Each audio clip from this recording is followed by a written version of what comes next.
ಸತತ ಪರಿಶ್ರಮದ ಹೋರಾಟದ ನಂತರ ಬಳಗೋಡ ಗ್ರಾಮಕ್ಕೆ ಪ್ರಥಮ ಬಾರಿಗೆ ಬಸ್ ಸಂಚಾರ ಆರಂಭ. ಹೌದು, ರೋಣ ತಾಲೂಕಿನ ಬಳಗೋಡ ಗ್ರಾಮವು ಒಂದು ಸುಂದರವಾದ, ಅತಿ ಹೆಚ್ಚು ರೈತಾಪಿ ವರ್ಗವನ್ನ ಹೊಂದಿರುವಂತಹ ಒಂದು ಸಣ್ಣ ಹಳ್ಳಿಯಾಗಿದೆ. ಬಳಗೋಡದಿಂದ ರೋಣಕ್ಕೆ ಪ್ರತಿದಿನ ನೂರಾರು ಜನರು ತಮ್ಮ ಕೃಷಿ ಚಟುವಟಿಕೆಗಳಿಗಾಗಿ ಹೋಗಿ ಬರ್ತಿರ್ತಾರೆ. ಅದೇ ರೀತಿಯಾಗಿ ಹಲವಾರು ವಿದ್ಯಾರ್ಥಿಗಳು ವಿದ್ಯಾಭ್ಯಾಸಕ್ಕೆ ಅಂತ ಪ್ರತಿದಿನ ಹೋಗಿ ಬರ್ತಿರ್ತಾರೆ. ಆದ್ರೆ ದುರ್ದೈವದ ಸಂಗತಿ ಏನಂದ್ರೆ, ಇವರಿಗೆ ಬಳಗೋಡದಿಂದ ಹಿರೇಹಾಳಕ್ಕೆ ಕೆಲವೊಮ್ಮೆ ನಡೆದುಕೊಂಡೇ ಬರಬೇಕಾಗುತ್ತೆ. ಕಾರಣ, ಈ ಊರಿಗೆ ಬಸ್ ಸೌಲಭ್ಯವೇ ಇಲ್ಲ. ಪ್ರಿಯ ವೀಕ್ಷಕರೇ, ಈ ಎಲ್ಲ ಸಮಸ್ಯೆಗಳಿಗೆ ಈಗ ತೆರೆ ಬಿದ್ದಿದೆ. ಈ ಊರಿನ ಗಣ್ಯ ಮಾನ್ಯರ ಶ್ರಮದಿಂದ, ಇವರ ನಿರಂತರ ಪ್ರಯತ್ನದಿಂದ ಈಗ ಬಸ್ ಸೌಲಭ್ಯ ಒದಗಿ ಬಹುದಿನಗಳ ಬೇಡಿಕೆಯಾದ ಬಳಗೋಡ ಗ್ರಾಮಕ್ಕೆ ಇಂದು ರೋಣ ಡಿಪೋದಿಂದ ರೋಣ ಬಳಗೋಡ ಬಸ್ ಸಂಚಾರ ಆರಂಭಿಸಲಾಯಿತು. ಬಳಗೋಡ ಗ್ರಾಮಕ್ಕೆ ಸುಮಾರು ವರ್ಷಗಳಿಂದ ಬಸ್ ಸಂಚಾರ ಸೌಲಭ್ಯ ಇದ್ದಿರಲಿಲ್ಲ. ಆ ನಿಮಿತ್ತ ರೋಣ ಡಿಪೋ ರೂಟ್ ಮ್ಯಾನೇಜರ್ ಜೊತೆ ಹಾಗೂ ನಮ್ಮ ರೋಣ ತಹಶೀಲ್ದಾರ್ ಜೊತೆ ಚರ್ಚೆ ಮಾಡುವ ಮೂಲಕ ಬಳಗೋಡ ಗ್ರಾಮದ ಪ್ರಮುಖರು, ಮುಖ್ಯವಾಗಿ ಶಾಲಾ ಕಾಲೇಜು ಓದೋದಕ್ಕೆ ಬೇರೆ ಊರುಗಳಿಗೆ ವಿದ್ಯಾಭ್ಯಾಸ ಮಾಡಲು ನಮ್ಮ ಗ್ರಾಮದಿಂದ ಕನಿಷ್ಠ 50-60 ವಿದ್ಯಾರ್ಥಿಗಳು ಹೋಗಿ ಬರಲು ಕನಿಷ್ಠ ದಿನನಿತ್ಯ 6 ಕಿಲೋಮೀಟರ್ ದೂರ ಕ್ರಮಿಸಿದ ಮೇಲೆ ಬಸ್ ಹತ್ತಿ ಹೋಗಿ ಬರೋದ್ರಿಂದ ತೊಂದರೆ ಅನುಭವಿಸುತ್ತಿದ್ದಾರೆ ಅಂತ ಮನವಿ ಪತ್ರವನ್ನ ಕೊಟ್ಟು ವಿನಂತಿಸಿದ್ರು.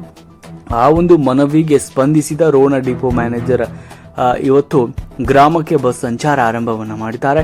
ಈ ಸಂಚಾರ ಆರಂಭಿಸಲು ಸಾಕಷ್ಟು ಗ್ರಾಮದ ಪ್ರಮುಖರು ಮತ್ತು ವಿದ್ಯಾರ್ಥಿಗಳು ಶ್ರಮ ವಹಿಸಿದ್ದಾರೆ. ಪ್ರತ್ಯೇಕವಾಗಿ ಹಾಗೂ ಪರೋಕ್ಷವಾಗಿ ಬೆಂಬಲಿಸಿದ್ದಾರೆ. ಅದರಂತೆ ಬೆಳಗ್ಗೆ 9 ಗಂಟೆಗೆ ಬಸ್ ಬಳಗೋಡ ಗ್ರಾಮಕ್ಕೆ ಸಂಚಾರ ಆರಂಭ ಮಾಡಿತು. ಬಳಗೋಡ ಗ್ರಾಮದ ಪ್ರಮುಖರು, ಮಹಿಳೆಯರು, ಮುದ್ದು ವಿದ್ಯಾರ್ಥಿಗಳು ಈ ಸಂದರ್ಭದಲ್ಲಿ ಉಪಸ್ಥಿತರಿದ್ದರು.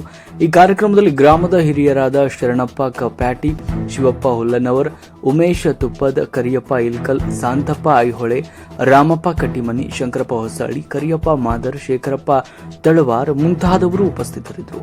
ಈ ಕಾರ್ಯಕ್ರಮದ ಕುರಿತು ಶ್ರೀಯುತ HV ದೇವಿಕೇಗೌಡರ ಗುರುಗಳು ಮಾತನಾಡಿದ್ರು. ಶುಭವನ್ನು ಕೂಡ ಹಾರೈಸಿದ್ರು. ಮುದ್ದು ವಿದ್ಯಾರ್ಥಿಗಳು ಭಾಗವಹಿಸಿದ್ರು ಹಾಗೂ ವಿದ್ಯಾರ್ಥಿಗಳು ಸಂತೋಷದಿಂದ ಕೇಕೆ ಹಾಕುತ್ತಾ ಬಸ್ ಅನ್ನ ಏರಿದ್ರು. ವರದಿ media head SV Sankanagoudar Ron.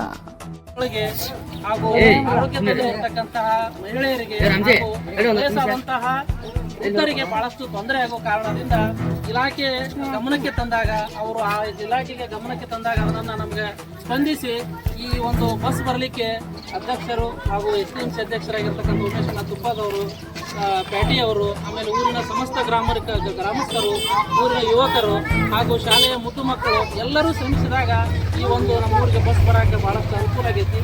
ಈ ಬಸ್ ಬಂದಂಥ ಸಂದರ್ಭದಲ್ಲಿ ನಾವು ಈಗ ನೋಡಿದ್ವಿ, ಆ ಕಡೆ ಈ ಕಡೆ ಮಣ್ಣಿನ ಕುಟ್ಟಿ ಹಾಕೋದಾಗ್ಲಿ, ಗಾಡಿಯನ್ನು ತರಬಹುದಾಗ್ಲಿ, ಇದು ಯಾವುದನ್ನು ಮಾಡಬೇಡ್ರಿ. ಯಾಕಂದ್ರೆ ಬಂದಂಥ ಡ್ರೈವರ್ ಕಂಡಕ್ಟರ್ಗಳಿಗೆ ನಾವು ಸ್ಪಂದನೆ ಮಾಡಿದ್ರೆ, ಸಹಕಾರ ನೀಡಿದ್ರೆ ನಮ್ಮೂರಿಗೆ ಅವರು ಸತತವಾಗಿ ಬಸ್ಸನ್ನು ತರ್ತಾರೆ. ಅದಕ್ಕೆ ನೀವೆಲ್ಲರೂ ಅವ್ರಿವ್ರೇನದೆ ಅವ್ರ ದಾರಿ ಇವ್ರ ದಾರಿ ಅನ್ನೋದು ಬೇಡ. ಬರ್ತಕ್ಕಂತಹ ರಾಜಮಾರ್ಗದಲ್ಲಿ ನಾವೆಲ್ಲರೂ ಆ ಒಂದು ಬಸ್ಸಿಗೆ, ಡ್ರೈವರ್ಗೆ, ಕಂಡಕ್ಟರ್ಗೆ ಅನುಕೂಲ ಮಾಡಿಕೊಡೋಣ. ನಮ್ಮೂರಿಗೆ ಸತತವಾಗಿ ಬಸ್ಸನ್ನು ನಿರಂತರವಾಗಿ ನಾವು 5 ಟ್ರಿಪ್ ಕೇಳಿದ್ರವರು 2 ಟ್ರಿಪ್ ಅನ್ನು ಹೇಳ್ಯಾರ. ಬೆಳಗ್ಗೆ 1 ಮತ್ತು ಸಂಜೆ 1. ನಾವೇನು ಕೇಳಿದ್ವಿ ಅಂದ್ರೆ ಬೆಳಗ್ಗೆ 2 ಮತ್ತು ಸಂಜೆ 2, ಮಧ್ಯಾಹ್ನದ 1 ಟ್ರಿಪ್ ಕೊಡ್ರಿ ಅಂತ ಕೇಳಿದ್ವಿ.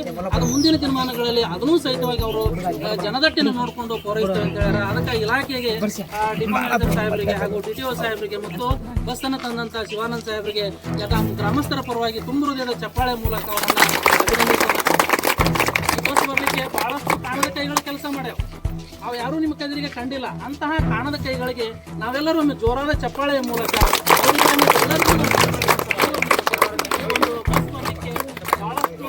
ಅವಿರತವಾಗಿ ಅವರು ಶ್ರಮಿಸ್ತಾರೆ.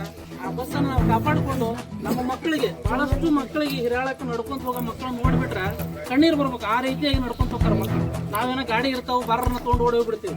ಮಕ್ಕಳಿಗೆ ಬಹಳಷ್ಟು ತೊಂದರೆ ಆಗೈತೆ. ಅದಕ್ಕೆ ಆ ಮಕ್ಕಳಿಗೆ ತೊಂದರೆ ಮಾಡ್ದಂಗೆ ನಾವು ಆ ಬಸ್ಸನ್ನು ನಮ್ಮೂರಿಗೆ ನಿರಂತರವಾಗಿ ಬರೋ ಹಾಗೆ ನೋಡೋಣ. ಆ ಬಸ್ಸಿಗೆ ತೊಂದರೆ ಕೊಡದಂಗೆ ಡ್ರೈವರ್ ಕಂಡಕ್ಟರ್ನ ನಾವು ನಮ್ಮ ಪ್ರೀತಿಯಂತೆ ಅವರನ್ನು ಕಾಣೋಣ ಅಂತ ಹೇಳ್ತಾ ಈ ಒಂದು ಸಮಾರಂಭಕ್ಕೆ ಬಹಳಷ್ಟು ಜನರಿಗೆ ನಾನು ಅಲ್ಲೇ ನನಗೆ ಯಾರು ಬೆರಳಿಕೆ ಸಿಗ್ತಾರೆ ಅವ್ರಿಗೆ ಎಷ್ಟು ಹೇಳಿದ್ದೆ. ಎಲ್ಲರೂ ಬಂದಿರಿ, ಎಲ್ಲ ಸಮಸ್ತ ಗ್ರಾಮಸ್ಥರು, ಬಳಗೋಡ ಗ್ರಾಮದ ಸಮಸ್ತರು. ಇದು ನಿಮ್ಮೂರು ಬಸ್ಸು, ನಿಮ್ಮೆಲ್ಲರ ಆಸ್ತಿ. ಅದನ್ನು ನಾವೆಲ್ಲರೂ ಕಾಪಾಡೋಣ. ಆ ಬಸ್ ನಮ್ಮೂರಿಗೆ ಸತತ ಸುರಕ್ಷಿತವಾಗಿ ಬರುವಂತೆ ನೋಡ್ಕೊಳ್ಳೋಣ ಅಂತ ಹೇಳ್ತಾ ಈ ಸಂದರ್ಭದಲ್ಲಿ ಎಲ್ಲರೂ ಹಾಜರಿದ್ದೀರಿ, ಅವರೆಲ್ಲರಿಗೂ ತುಂಬ ಧನ್ಯವಾದಗಳು. ಬಸ್ ತಂದಿದ್ದಕ್ಕಾಗಿ ಶಿವಾನಂದರಿಗೆ ಮತ್ತೊಮ್ಮೆ ಧನ್ಯವಾದಗಳು ಹೇಳಿ ಇವತ್ತು ಬಸ್ ರೀ ಅದಕ್ಕೆ ಪೂಜೆ ಮಾಡಿದ್ದಾರೆ.